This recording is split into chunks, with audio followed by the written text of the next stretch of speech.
மலைக்கு பேரே தணிகை மலை.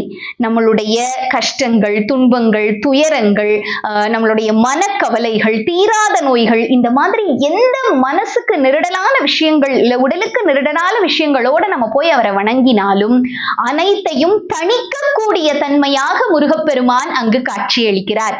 அது மட்டும் இல்லாம அவ்வளவு தன்மையா இருக்கக்கூடியவர், குளிர்ச்சியா இருக்கக்கூடியவர். சுத்தி அத்தனை தீர்த்தங்கள் நிறைஞ்சிருக்கு தணிகை மலையில அப்படின்னு தான் சொல்லணும். பிரம்மதேவராகட்டும், திருமாலாகட்டும் இங்க வந்து வேண்டி முருகப்பெருமானின் அருளை பெற்றதா நிறைய கதைகள் இருக்கு. தாடகாசுர வதத்தின் மூலமா இழக்கப்பட்ட சங்கு சக்கரமும் திருமாலுக்கு திரும்ப இங்க திருத்தணிகை மலையில முருகனுடைய அருளால திரும்ப கிடைச்சது அப்படிங்கிற ஒரு புராண கதை இருக்கு. அதனால அங்க திருமாலின் தீர்த்தம், பிரம்ம தீர்த்தம், அகஸ்தியர் தீர்த்தம், இந்திர தீர்த்தம்னு நிறைய தீர்த்தங்கள் திருத்தணிகை மலையை சுற்றி அமைகிறது.